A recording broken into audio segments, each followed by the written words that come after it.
মুস্তাফা নবী সাল্লাল্লাহু আলা আমার শাফায়াতের কান্ডারি শাফায়াতের কান্ডারি রাসূলুল্লাহ ইয়া মুহাম্মদ মুস্তাফা নবী সাল্লাল্লাহু আলা ইয়া মুহাম্মদ মুস্তাফা নবী সাল্লাল্লাহু নবীজি আদম সুপিরো বাবা নবীজি আমার কাবার কাবা নবীজি আদম সুফির বাবা নবীজি আমার কাবার কাবা ওরে নূর নবীজির প্রেমে কাবা নূর নবীজির প্রেমে কাবা হইয়াছে কালা ইয়া মুহাম্মদ মুস্তাফা নবী সাল্লাল্লাহু ও বাবা বাড়িতে আর জিন্দা আসতে পারে না এই সন্তানের মুখে হাসি ফোটানোর জন্য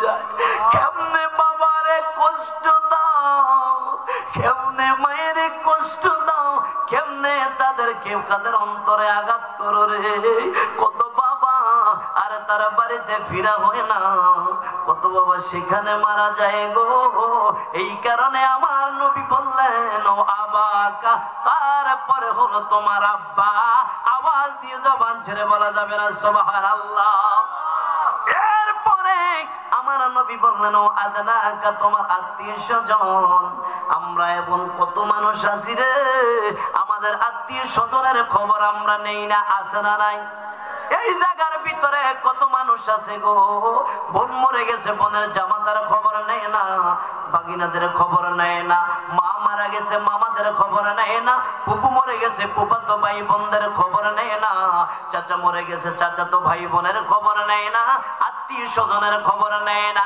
আমার নবী বললেন যারা আত্মীয়তার হক আদায় করে না আত্মীয় স্বজনের খবর নেয় না আল্লাহ রাসূল বলেছেন কিয়ামতের ময়দানে আমি রাসূল তাদেরকে চিনব না আওয়াজ দিয়ে জবান ছেড়ে বলা যাবে না নাউজুবিল্লাহ এ মুসলমান আজ থেকে আমরা এখান থেকে প্রতিবাদ করব এখান থেকে আমরা প্রতিজ্ঞা করব আমরা কোনোদিন আর আমাদের আত্মীয় স্বজনকে অবহেলা করব না রাজি আছেন আমরা কোনোদিন বাবা মাকে কষ্ট দিব না মুসলমান শুনে রাখো গো যারা মারে কষ্ট দেয় আছে না নাই পরিবারকে নিয়ে তারা শহরে থাকে বাবা মা বাড়িতে থাকে আছে না নাই আপনাদের এই সমাজে আসেনি নবী আমার বললেন শুনে রাখো গো মাকে যদি তুমি কষ্ট দাও তিনটা সফলতা তুমি দুনিয়াতে করতে পারবে না এক নম্বর জিনিসটা হলো মৃত্যুর সময়ে তোমার কালেমা জারি হবে না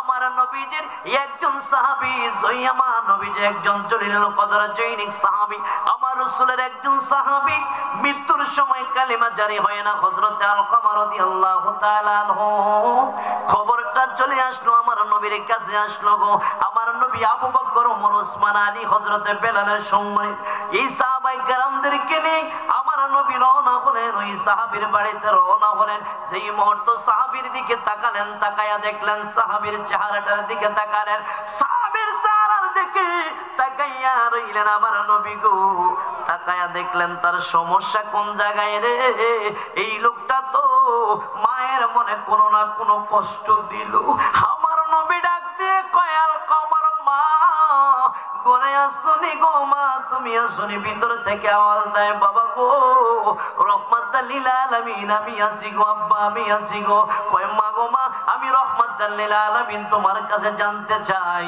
তোমার সন্তান কি এমন একটা কষ্ট দিয়েছে মৃত্যুর সময় তার জবান দিয়ে কালেমা জারি হয় না মা চোখের পানি ছেড়ে কয় মুহাম্মদ ও নবী মুহাম্মদ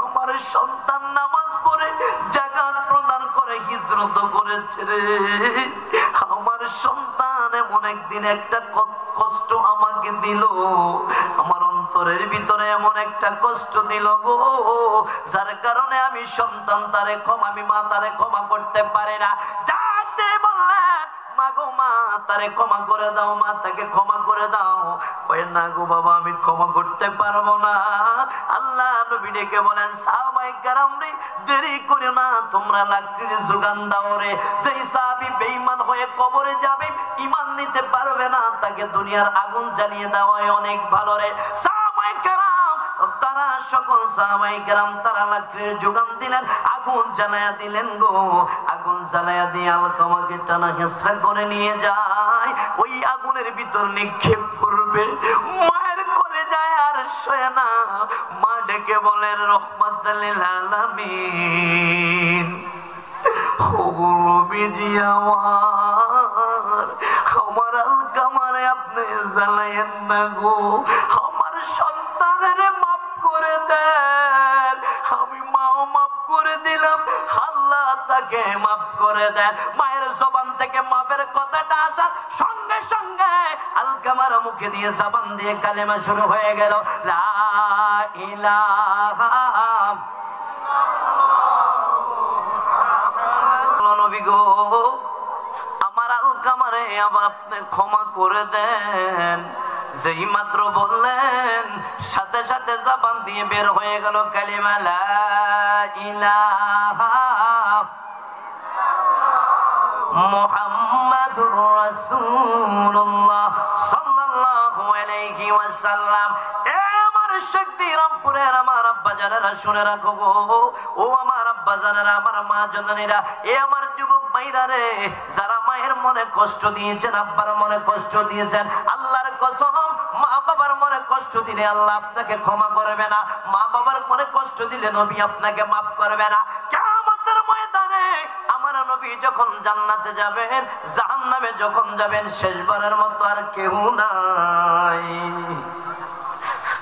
আমার নবীর মনে মানে না গো এর মানুষ শরীয়ত কিতাবের ভিতরে দেখা যায় রে আমার নবীর মনে মানে না আমার নবী ডেকে বলে আল্লাহ আমি একটু জাহান্নাম থেকে ঘুরে আসি গো জাহান্নামের গেটের কাছে যখন যাইবেন দরজার সামনে যখন আল্লাহর নবী চলে যাইবেন দরজার সামনে যখন দাঁড়াইবেন জাহান্নামের ফেরেশতা মালিক ফেরেশতা ডাক দিবে নবী গো আপনি এখানে কোন বিয়া রাসূলুল্লাহ বিচার কার্য শেষ হয়ে গেল আপনি এখানে আল্লাহর নবী কই আমি জাহান্নামে আসলাম জাহান্নামটা দেখার জন্য আমার কোন উম্মত জাহান্নামে আছে আমার নবী যখন জাহান্নামের কিনারে দাঁড়াইবেন দেখবেন কতগুলি মানুষ জাহান্নামে হাবুডু গায়ে আগুনে পোড়া যায় আল্লাহর নবীরে ডেকে বলে নবী গো জাহান্নাম থেকে আমাদেরকে বাঁচান জাহান্নাম থেকে বাঁচান জাহান্নাম থেকে বাঁচান জাহান্নাম থেকে বাঁচান নবী আমাদেরকে বাঁচান আল্লাহর কাছে একটু বলেন না আমাদেরকে মাফ করার জন্য ডেকে বলে রে মালিক ফেরেশতা কেন তার এই অবস্থা আমার উম্মতের এই অবস্থা কেন কয় মায়ের অন্তরে কষ্ট দিয়েছে বাবার অন্তরে কষ্ট দিয়েছে মাকে গালি দিয়েছে মাকে ধমক দিয়েছে পরিবারের কথা শুনে মা বাবার খোঁজ খবর নেয় না বিয়েটা করার পরে মা সন্তান পরের ফ্যামিলির হয়ে গেছে মা বাবার আর খোঁজ খবর রাখে না রে আমি আব্বা আম্মার সঙ্গে ভালো আচরণ করে না যার কারণে আমি মা তারে ক্ষমা করতে পারি না রে আল্লাহ নবীজি ডেকে বলবে আল্লাহ রব্বুল আলামিন আপনি আমাকে কবুল করেন আল্লাহ আপনি যদি অনুমতি দেন আমি ওই ছেলেটার মাকে ডাক দেই তাকে আমি জাহান্নাম থেকে একটু উঠায়া দেন জাহান্নাম থেকে উঠানোর পরে মারে ডাক দিবে মা আপনি আপনার সন্তানকে ক্ষমা করে দেন মা বলবে না না নবী গো আমার সন্তান এমন কষ্ট দুনিয়াতে আমাকে দিয়েছে আমি ক্ষমা করতে পারবো না আপনি সন্তানকে ক্ষমা করেন কই বাবা রে আমি তারে ক্ষমা করতে পারবো না যেই মাত্র আবার মায়ের সামনে জাহান্নামের আগুন দাউ দাউ করে সন্তানের গায়ে আবার শুরু হয়ে গেল রে মা ডেকে বলবে মুহাম্মদ রাহমাতুল লিল আলামিন ও মায়ের নবী নূরের নবী আমি আমার সন্তানের ক্ষমা করে দিলাম ক্ষমার কথাটা যখন বের হবে সাথে সাথে আল্লাহ তাকে মাফ করে দেবে আওয়াজ দিয়ে বলা যাবে না সুবহানাল্লাহ এই সমাজে কত সন্তান আছে গো মাকে খাওয়ায় না আছে না নাই মাকে পড়ায় না আওয়াজ দিবেন আছে না নাই বিয়েটা করার পরে আর সন্তান তার মা বাবার খবর নেয় না ও দুনিয়ার মানুষ শুনে না করে যুবক ভাই তোমার দুইটা পায়ে ধরে বলি রে ভাই আমি মুমিনুল ইসলাম রাজা বলি তোমার দুইটা কদমে ধরে রে ভাই এই কাজ করতে পারবো না ওই দিন তো মা নিষেধ করে নাই, মা তো এক বেলা খাবার কম খাওয়ায় নাই, একদিন তো মায়ের দুধ কম খাওয়ায় নাই রে। এই কারণে আমার নবী বললেন, উম্মুকা তোমার মা, ও মুসলমান তোমার মা। যেই মাই ঠান্ডার সময় কনকনে ঠান্ডা পড়ে গো, ডান দিকে মা সন্তানকে বুকে নিয়ে ঘুমায়। আপনার মেয়ের দিকে দেখেন, আপনি ডান দিকে প্রসাব করে দিলে গো, মা টুপিরিয়া বাম দিকে সন্তানের বুকে নিয়ে ঘুমায় রে। বাম দিকে যখন সন্তান প্রসাব করে দেয় গো, সন্তানটারে মা বুকের ভিতরে রাখা গো, ওই মা প্রসাবের ভিতরে ঘুমায় রে। হায়রে কেমনে মারে আঘাত করস, কেমনে মারে আঘাত করস গো, কেমনে মারে গালি দেস, কেমনে মারে ঘর থেকে বের করে দেয়। এইরকম কুলাঙ্গার এই সমাজে আছে না নাই? এ মুসলমান, আল্লাহর নবী ডেকে বলে সাহাবায়ে কেরাম রে, রিদার রব্বি ফি রিদাল ওয়ালিদাইন ওয়া সাকাতুর রব্বি ফি সাকাতুল ওয়ালিদাইন। মা বাবা খুশি, আল্লাহ খুশি, মা বাবা বেজার, আল্লাহ বেজার। কিয়ামত পর্যন্ত যদি তুমি সিজদায় পড়ে থাকো না কেন রে, তোমার দেহটা যদি খানা কাবার নিচে ঢুকায়া দেয় না রে, তোমার আব্বা মা যদি তোমার প্রতি রাগ থাকে গো, আল্লাহ তোমার প্রতি রাগ। আব্বা মা যদি তোমার জন্য খুশি, আমার আল্লাহ তোমার জন্য খুশি। একটু মোহাব্বতে জবান ছেড়ে বলা যাবে না সুবহানাল্লাহ। 4 নম্বর নবী বললেন, আব্বা তোমার আব্বা, আব্বা তোমার আব্বা শুনে রাখরে ভাই। আব্বার কথা নবী কেন বলছেন গো? এই কনকনে ঠান্ডা বাবা জমিনে মাঠের ভিতরে নেমে যায় রে যুবক। কেমনে মা বাবার কষ্ট দেস, কেমনে মা বাবার গালি দেস, কেমনে মা বাবার বইরা বুড়ি বলে কথা বলো, কেমনে মারে দমক দেস, কেমনে বাবারে দমক দেস রে সন্তান। এই ঠান্ডার সময় আমার আব্বারা সকাল বেলায় কাজের জন্য বের হয়ে যায়, পানিতে কাজ করে, জমিনে কাজ করে, মাঠে কাজ করে, রিক্সা চালায়া খাওয়ায়, বিভিন্ন কাজকর্ম করে আমার আপনারে খাওয়ায় রে। সন্তানের হাসি মুখটা রাখার জন্য বাবা কাজে নেমে যায়। তোমরা তো ঘুমাও, তোমাদের ঠান্ডা লাগবে বলে আব্বা তোমাকে নেয় না। হায় রে আব্বা, সন্তানের ঠান্ডা লেগে যাবে বুঝি গো, স্ত্রীর বলে স্ত্রীর সন্তানের গরম পানি দিয়ে গোসল করা। কই আপনি একটু গরম পানি দিয়ে গোসল করেন, কয় না না লাগবে না।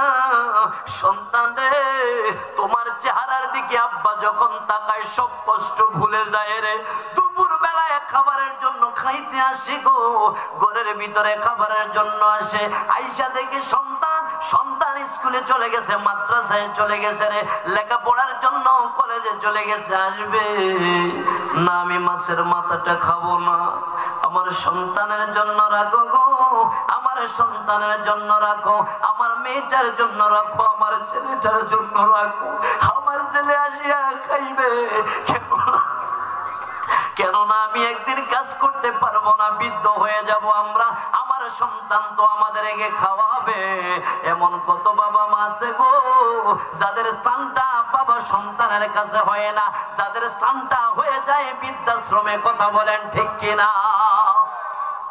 যে মাত্র আমার নবী বললেন, ও আবাকা তোমার আব্বা। কত বাবা প্রবাস জীবনে চলে যায়, সন্তানকে ভালো খাবার দেওয়ার জন্য চলে যায়। মায়ের কথা কয়বার বললেন? কয়বার?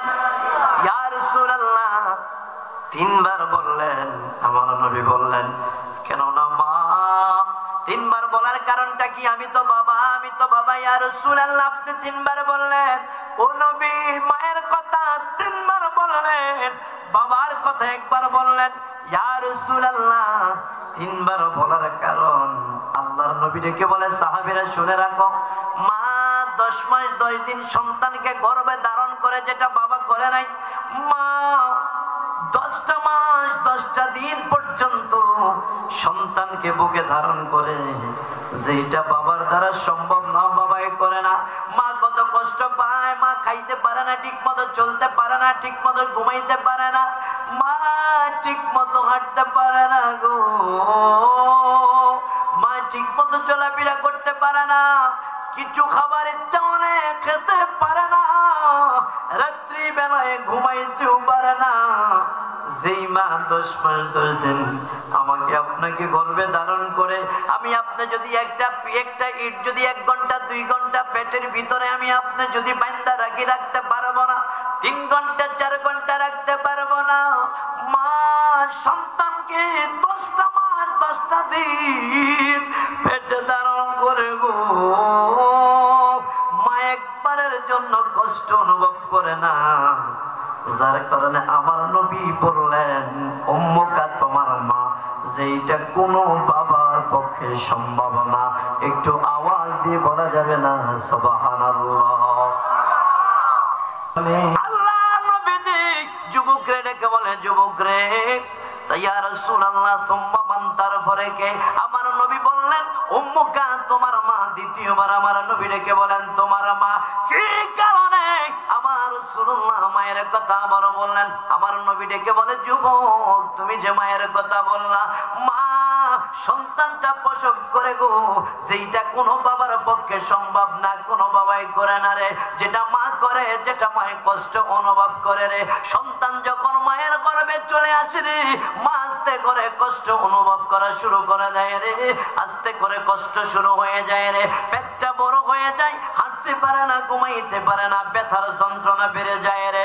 মা স্বামীর কাছে ডেকে বলে, স্বামী গো, ও স্বামী আমাকে আপনি বিদায় দিয়ে দেন গো স্বামী, এত কষ্ট লাগে গো, এত কষ্ট লাগে, হাঁটতে পারি না, ব্যথার যন্ত্রণা করে। স্বামী গো আমাকে মাফ করে দেন, আমাকে মাফ করে দেন। যদি আমি বেঁচে থাকি আবার দেখা হবে গো, যদি আমি মরে যাই আর দেখা হবে না গো। বাবাকে ডাক দিয়ে বলে, আব্বা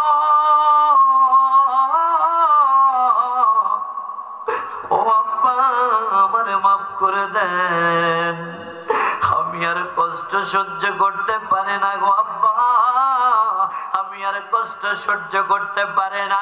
আব্বা গো কত কষ্ট না আমার জন্য করলেন, আমারে মাফ করে দেন, আমি মনে হয় মাফ বাঁচবো না রে আব্বা।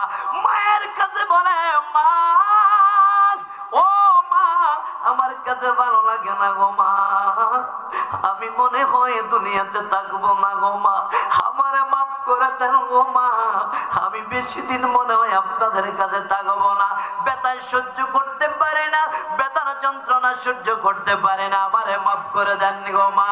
স্বামীর ডাক দিয়ে কই, স্বামী গো, ও স্বামী, স্বামী গো আপনার কাছে আমার আব্বা মা দিয়ে দিল, আমার দায়িত্বটা আল্লাহর পরে নবীর পরে আপনার কাছে আমার দায়িত্বটা চলে গেল গো স্বামী গো, আমার কাছে ভালো লাগে না, এত যন্ত্রণা গো, একটু পেট ব্যথা গো, এমন সময় আমি যখন একটু ঘুমাইতে যাই গো, আমার পেটে গো আমার সন্তান একটা লাত্তি মারে রে, আমার কলিজাটা পেটে যায় রে স্বামী, আমি সহ্য করতে পারি না গো।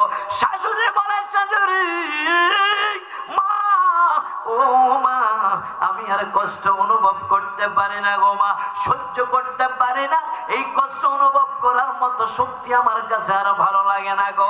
আস্তে করে সন্তানটা বড় হয়ে যায়, সময়টা নিকটবর্তী চলে আসে রে, কত মা সিজারে পৃথিবী থেকে চলে যায় রে, কত বোন পৃথিবী থেকে চলে যায় রে, খবর চলে আসলো নরমাল ডেলিভারি হবে না, তার পেটটা কাটতে হবে রে, গলা কাটা মুরগের মতো রে, তাকে কাইটা ফেলে রে, গরুর মতো কাইটা দেয় রে, হসপিটালে নিয়ে যায় গো, হসপিটালে খবরটা চলে আসে, ডাক্তার ডাক দিয়ে বলে, যদি আপনি ওই মাকে বাঁচাতে হয় সন্তানটাকে মেরে ফেলতে হবে, সন্তানকে যদি আপনি বাঁচান তাহলে মারে মেরে ফেলতে হবে, কোনটা করবেন সিদ্ধান্ত আপনি নেন। মায়ের কানে খবরটা যায়, মা চোখের পানি ছেড়ে দিলে বলে, ডাক্তার সবাই রে আপনি বের করে দেন, দিলটা নরম করে দেন রে আব্বারা, শক্তিরাম পড়েন আমার আব্বা জানেরা রে, দিলটা নরম করে দেন রে আব্বা। মা ডাক দিয়ে বলে, ডাক্তার ও ডাক্তার, ডাক্তার গো আমার সন্তান রে মাইরো না, আমার মেরে পেল গো, আমার সন্তানের মাইরো না।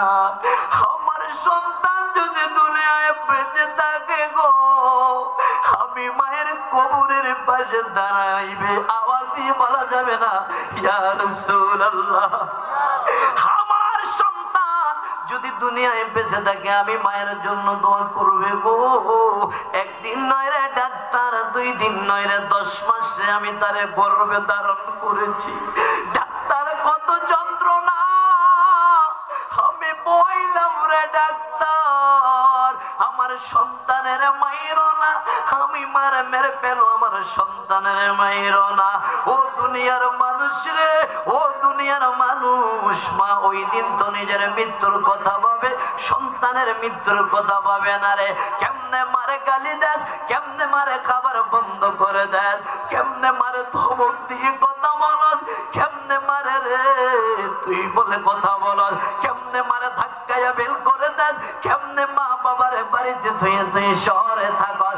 এমন বড় বেকুব এই সমাজে আছে না নাই? আওয়াজ দিয়ে বলতে হবে আছে না নাই?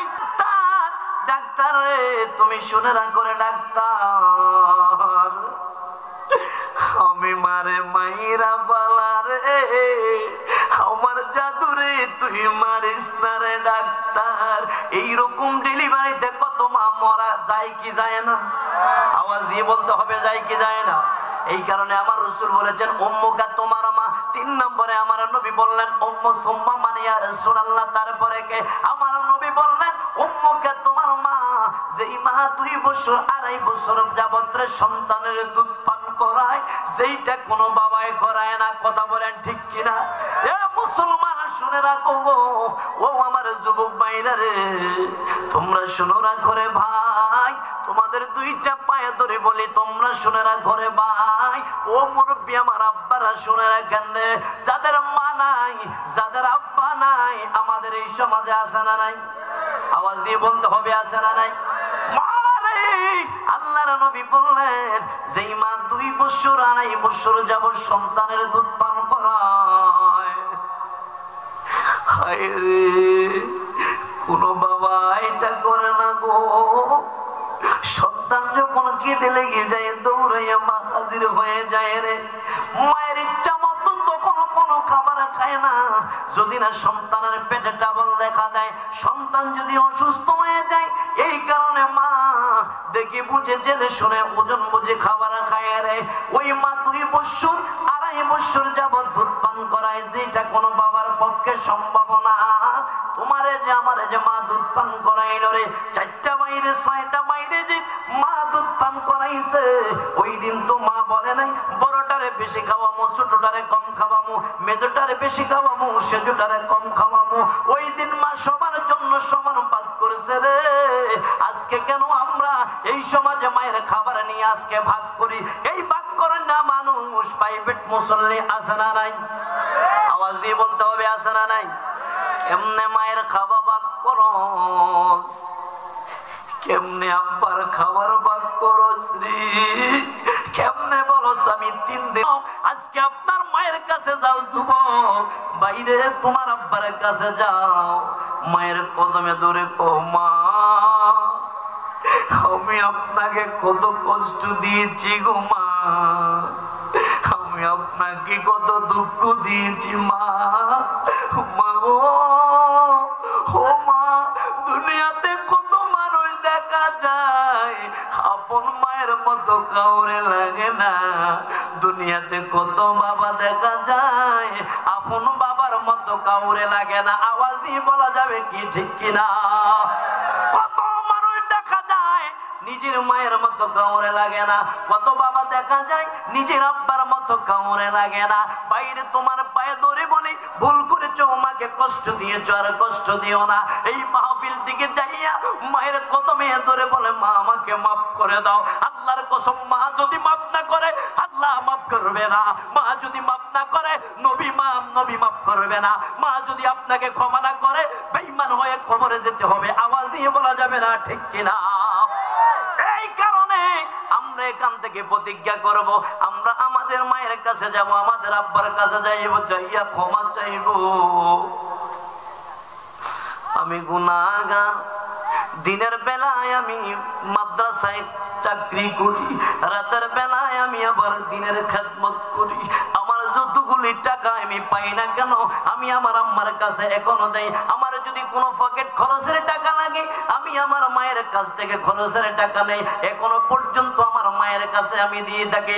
আমার মা গভীর রাত্রে স্বপ্ন দেখলেন, যেই রাত্রি বেলায় আমি ঘুমায় গেলাম, স্বপ্নে দেখলাম আমি মক্কায় যাচ্ছি, মদিনায় যাচ্ছি, মক্কা শরীফ তাওয়াফ করি। সকাল বেলায় ঘরে যখন আসলাম, মায়ে দেখি কান্দে। তখন আমি মাত্র কামিল ক্লাসে পড়ি। আমি আমার মারে জিগাইলাম, মা কান্দেন কেন গো? আমার মা আমার কোলে চুমু খায় রে বাবা, আমি দেখেছি গতকালকে রাত্রে তুই মক্কায় যাস, মদিনায় যাস, কিছুদিন পরে আল্লাহ আমাকে মক্কায় মদিনায় নিয়েছে। আমি বলবো এই সব কিছু হলো আমার মায়ের দোয়া। আওয়াজ দিয়ে বলা যাবে না আল্লাহু আকবার? মুসলমান, আমার নবী বললেন রে, তুমি যদি তোমার হায়াতটাকে দীর্ঘ করতে চাও, তুমি যদি তোমার হায়াতটা লম্বা করতে চাও, তুমি তোমার বাবা মার চেহারার দিকে তাকাও, মায়ের চেহারার দিকে তাকাও, আব্বার চেহারার দিকে তাকাও। তুমি যখন বাবা মার চেহারার দিকে তাকাইবা, মায়ার নজরটা যখন দিবা গো, তোমার আমল নামায় আল্লাহ একটা কবুলি হজের সওয়াব দিবেন। সৈনিক একজন সাহাবায়ে কেরাম ডাক দিয়ে বলে, ইয়া রাসূলুল্লাহ, ইয়া হাবিবাল্লাহ, কোন যুবক যদি মায়ের চেহারার দিকে বারবার যায়, 100 বার যদিও তাকায় গো, আল্লাহর নবী বললেন তার আমলের ভিতরে আল্লাহ 100টা কবুলি হজের সওয়াব দিবেন। জবান ছেড়ে বলা যাবে না সুবহানাল্লাহ? মা বাবা বৃদ্ধ হয়েছে গো, মা বাবার নখগুলা কেটে দিবা, বাবার মুছগুলা কেটে দিবা, চুলগুলো কেটে দিবা, সুন্দর করে বাবারে গোসল দিবা। তোমার আব্বা যখন বৃদ্ধ হয়ে যায়, এরা ছোট্ট মানুষের মতো এরা হয়ে যায়। ছোট বাচ্চা যেমন আনারি করে, বাবাও তখন আনারি করে, কেননা বাবা তো বৃদ্ধ হয়ে গেছে। যাদের বাবা বৃদ্ধ, বাবা মা আছে, কোনোদিন বাবা মারে কষ্ট দিবেন না। যত আপনি সওয়াব কামাইতে চান, বাবা মার কাছে যান। যত আপনি নেকটা বাড়াইতে চান, মা বাবার কাছে যান। হায়াত লম্বা করতে চান, বাবা মার কাছে যান। আপনার টাকা নাই, পয়সা নাই, অর্থ দরকার, যা কিছু দরকার, মায়ের কাছে যান, আব্বার কাছে যান। আব্বা, মা আমার জন্য দোয়া করেন, আমার জন্য দোয়া করেন। রাসূল বলেছে 3 ব্যক্তির দোয়া আল্লাহর মাঝে আর বান্দার মাঝে কোনো পর্দা থাকে না। এক ব্যক্তি হলো বাবা আর মা। এই সমাজের ভিতরে, এই মাহফিলের ভিতরে কত মানুষ আছে গো, যাদের আব্বা মা নাই, জমিনে আছে না নাই? কথা বলেন, আছে না নাই? হুজুর, যাদের বাবা মা আছে তাদের জন্য দোয়া করলেন। আমার তো আব্বা নাই, আমার তো মা নাই, আমার যখন অর্থ ছিল না, আমার বাবা মা ছিল। আজকে আমার গাড়ি হয়েছে, আজকে আমার বাড়ি হয়েছে, আজকে আমার অর্থ হয়েছে, ভালো খাবার খাওয়ানোর মতো আমার ব্যবস্থা হয়েছে, কিন্তু আমার মা নাই, আমার আব্বা নাই। আল্লাহর নবী কয়, উম্মত, তুমি তোমার বাবা মার জন্য কবরের পাশে দাঁড়ায়া যাও। কবরের পাশে দাঁড়াইয়া তুমি তোমার বাবা মার জন্য দোয়া করো, রব্বিরহামহুমা কামা রব্বায়ানি সগীরা। তুমি তোমার আব্বার জন্য দোয়া করো, মায়ের জন্য দোয়া করো, মা বাবার জন্য দোয়া করো রে। তোমার জবানটা, তোমার চোখের পানি মাছির চোখ পর্যাকে মাছির চোখের মতো পরিমাণ যদি পড়ে যায়, আল্লাহর কসম আমার নবী বললেন, তুমি দোয়া করতে দেরি হয়, চোখের পানি ঝরতে দেরি হয় গো, তোমার ওই আব্বা আম্মাকে আল্লাহ ক্ষমা করতে দেরি থাকে না।